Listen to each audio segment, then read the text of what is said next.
आपके अपने YouTube channel NCERT मस्ती पर आप सभी का भरपूर स्वागत है।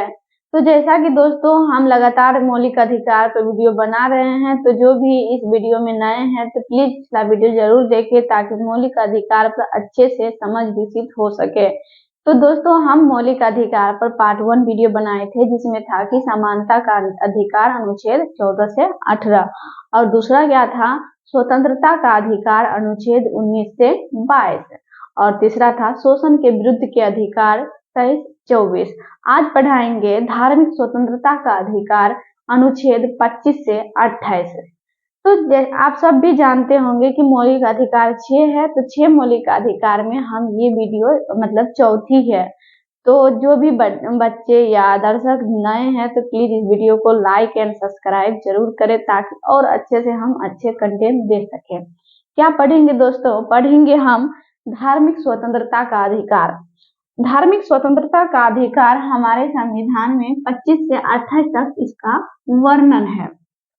ठीक, धार्मिक स्वतंत्रता का अधिकार के बारे में हम पार्ट 1 में वीडियो बना चुके हैं। तो आखिर धार्मिक स्वतंत्रता का क्यों दिया गया आपको?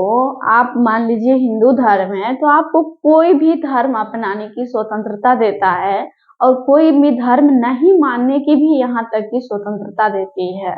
मंदिर जाने की, मस्जिद जाने की, जहाँ भी आपका धर्म के मामले में वहां जाने की स्वतंत्रता देती है।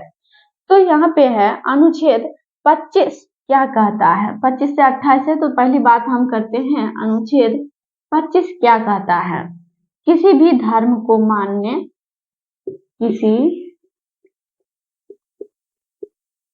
किसी भी धर्म को मानने या आचरण करने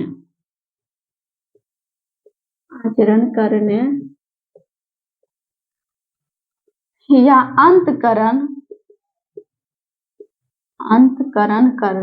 अंतकरण करने की या प्रचार प्रसार करने की स्वतंत्रता है।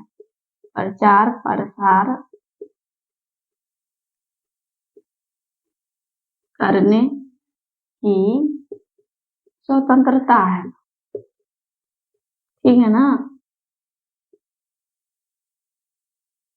यानी कि आपको किसी भी धर्म को मानने, ठीक, मानने को, आचरण करने मतलब एक तो अपने में स्वीकार करना, मानने या आचरण करने या अंतकरण क्या होता है कि आपको कोई भी धर्म मानने के लिए बाध्यकारी नहीं है। आप दूसरे धर्म को मान लीजिए, ये एक व्यक्ति है, ठीक,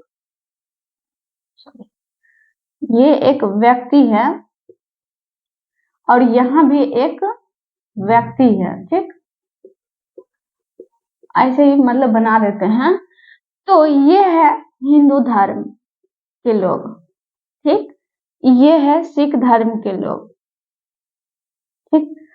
इसको, हिंदू को ये धर्म पसंद नहीं है, ठीक, तो ये जाना चाहता है बौद्ध धर्म में या सिख धर्म में जाना चाहता है, ठीक।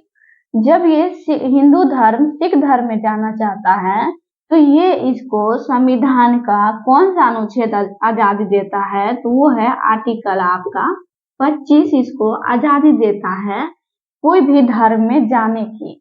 अपने धर्म त्याग दिया, मतलब जो हिंदू धर्म था तो ये अपने हिंदू धर्म को त्याग कर सिख धर्म में गया, इस व्यक्ति समुदाय में शामिल हुआ या इस सिख धर्म में शामिल हुआ, तो अपने धर्म को अंतकरण कर दिया। कोई भी व्यक्ति दो धर्म तो नहीं रह सकता है ना, तो इसलिए अपने धर्म को अंतकरण कर कहाँ गया? सिख धर्म में गया। तो ये व्यक्ति था, इस व्यक्ति को संविधान के कौन से अनुच्छेद का आजादी देता है दूसरे धर्म मानने के लिए या अपने धर्म को अंतकरण करने के लिए? तो ये है आपका अनुच्छेद 25 इसको आजादी देता है। मौलिक अधिकार में 25 इसको आजादी देता है अपने धर्म को अंतकरण कर दूसरे धर्म में शामिल होने में। और एक बात और क्या है, और एक बात इस व्यक्ति में और है, एक और व्यक्ति लेते हैं, ठीक, हमको बनाने नहीं आता है उतना, नहीं सोचिएगा। तो जब ये है, मान लीजिए मुस्लिम धर्म है, ठीक, मुस्लिम धर्म के व्यक्ति है, ठीक, ये व्यक्ति। अब इसको हुआ क्या कि इसको मुस्लिम धर्म में पसंद ही नहीं है, कोई भी इसको कर्म कांड करने में या कोई भी कार्य मुस्लिम धर्म में इसको पसंद नहीं है। क्या नहीं है? पसंद नहीं है, ठीक ना। अब ये चाहता है कि हम अपने धर्म का अंतकरण कर दे, अपने धर्म को हटा दे मत। तो यहाँ इसको अंतकरण करने की स्वतंत्रता है। अगर आप कोई धर्म में हैं, मान लेते हिंदू धर्म में, तो आप कोई कर्मकांड पूजा पाठ नहीं करना चाहते हैं, तो भी आपको अनुच्छेद 25 आजादी देता है। आपको कोई बाध्यकारी नहीं कर सकता है, जबरदस्ती नहीं कर सकता है कि आप ये धर्म में है तो आपको मानना ही पड़ेगा, ठीक। अब है प्रचार प्रसार करने की स्वतंत्रता। आप अपने धर्म को शांतिपूर्ण तरीके से समाज में प्रचार प्रसार कर सकते हैं, बल्कि किसी को नुकसान न हो इसका ध्यान रखते हुए आप अपने धर्म को प्रचार प्रसार कर सकते हैं। तो यहाँ तक आप समझ गए। आप जानते हैं अनुच्छेद 26 क्या कहता है? अनुच्छेद 26 क्या कहता है? तो दोस्तों आर्टिकल 26 आपका क्या कहता है? आर्टिकल 26 आपका कहता है धार्मिक कार्यों यानी धार्मिक कामों में के प्रबंधन, कोई भी मैनेजमेंट करते हैं धार्मिक कार्यों के लिए तो उसकी आपको स्वतंत्रता है, ठीक है। मतलब आप कोई भी धर्म के नाम पर सामूहिक तौर पर धार्मिक प्रबंधन करते हैं तो आपको वह स्वतंत्रता है, ठीक।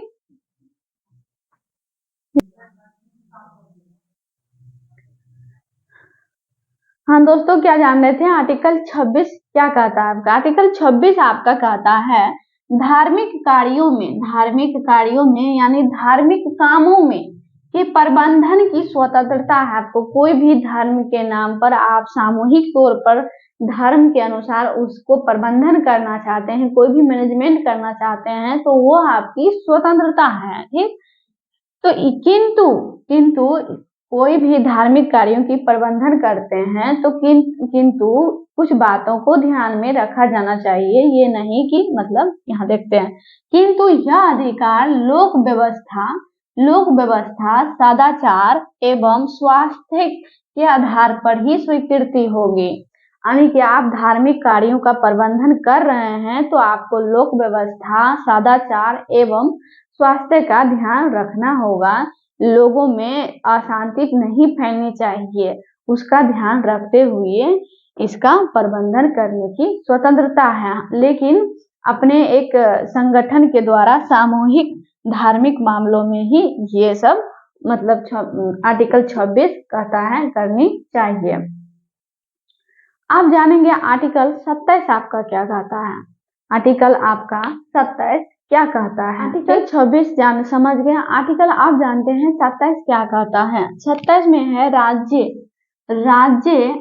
राज्य किसी भी धर्म को अभिवृद्धि व विकास हेतु मतलब किसी भी धर्म को आगे बढ़ने के लिए या विकास हेतु धार्मिक कर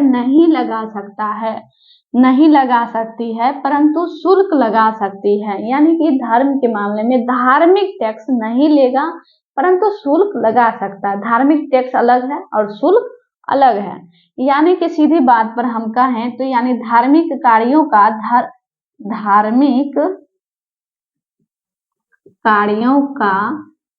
धन टैक्स फ्री,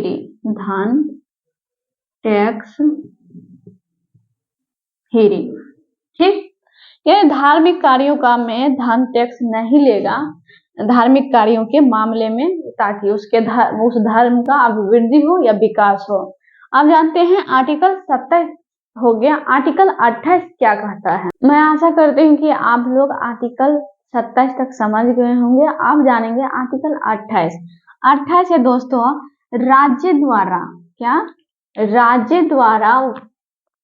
राज्य द्वारा वित्त पोषित, यानी राज्य जब पैसा के मामले में पोषण करता है तो शिक्षा संस्थानों में शिक्षा नहीं दी जाएगी। शिक्षा संस्थानों में धार्मिक शिक्षा नहीं दी जाएगी। सॉरी, यहाँ पे हम नहीं लिखे हैं, धार्मिक शिक्षा नहीं दी जाएगी। यदि राज्य द्वारा वित्त पोषित शिक्षण संस्थानों में धार्मिक शिक्षा नहीं दी जाएगी। मान लीजिए एक स्कूल है सरकारी, ठीक, वहां पे बहुत सारे धर्म के व्यक्ति पढ़ने आते हैं, मुस्लिम धर्म, जैन धर्म, हिंदू धर्म और बौद्ध धर्म और भी मान सकते हैं। तो जब आते हैं तो कोई एक विशेष धार्मिक शिक्षा का अगर उस स्कूल में देते हैं तो बाकी बच्चों का क्या होगा? उसका तो एक तरह से अधिकार का उल्लंघन होगा, क्योंकि कोई विशेष किसी को धर्म की शिक्षा दे रहा है। तो इसीलिए कहा गया आर्टिकल कितना, आर्टिकल 28 की धार्मिक सरकारी स्कूलों में धार्मिक शिक्षा नहीं दी जाएगी। ठीक, अगर सरकार पैसा देती है, सरकार स्कूल का संचालन करती है, तो वहां पे धार्मिक शिक्षा नहीं दी जाएगी। अगर स्कूल में सरकारी स्कूल में सरस्वती पूजा होता है तो वहां पे एक तरह से नहीं होना चाहिए, क्योंकि बहुत सारे धर्म के व्यक्ति आते हैं, उसके संप्रदाय का, धर्म का ठेस पहुंचता है उसकी गरिमा को, क्योंकि सभी के लिए स्कूल है। तो वहां पे क्या है, धार्मिक शिक्षा सरकारी स्कूल में नहीं दी जाएगी। अगर सरकार पैसा दे रहे हैं, अगर सरकार उसका पोषण उस स्कूल का कर रही है तो। दूसरी पहली बात ये थी, यहाँ पे भी यही अंदर यहाँ पे एक लिख दिए हैं, सरकार वित्तीय अगर देता है, वित्तीय माने पैसा का संचालन वो कर रहा है उस स्कूल को, तो धार्मिक शिक्षा नहीं दी जाएगी। ठीक, दूसरी बात क्या है दोस्तों, सरकार प्रशासन में दे रही है तो धार्मिक शिक्षा दी जाएगी। अगर सरकार का उद्देश्य यह है कि पिछड़े जो अल्पसंख्यक धार्मिक समुदाय के व्यक्ति हैं उसको ऊपर उठाना है, तो केवल उसी के लिए स्कूल विशेष खोला जाए तो उसको धार्मिक शिक्षा दी जाएगी। जैसे उर्दू सीखना, ये सब उसका धार्मिक शिक्षा दी जाएगी। मतलब जो अल्पसंख्यक धर्म के व्यक्ति हैं उसको ऊपर उठाने के लिए सरकार अगर विशेष तौर पर खोला है तो उस मामले में उसको धार्मिक शिक्षा दी जाएगी। तीसरी है मेरे मित्रों, सरकार अगर सहायता या मान्यता देती है, कोई भी स्कूल खोलते हैं प्राइवेट स्कूल तो सरकार के द्वारा मान्यता प्राप्त करते हैं। तो जब मान्यता प्राप्त कर लेते हैं तब क्या होता है, क्या तब हम धार्मिक शिक्षा देंगे स्कूलों में? तो इसका जवाब है व्यक्ति के अनुमति से ही धार्मिक शिक्षा दी जाएगी। दूसरे व्यक्ति को ठेस नहीं पहुंचना चाहिए। अगर निजी स्कूल हम खोले हैं तो हम सरकार से मान्यता प्राप्त कर ले, सरकार से सहायता भी प्राप्त करें।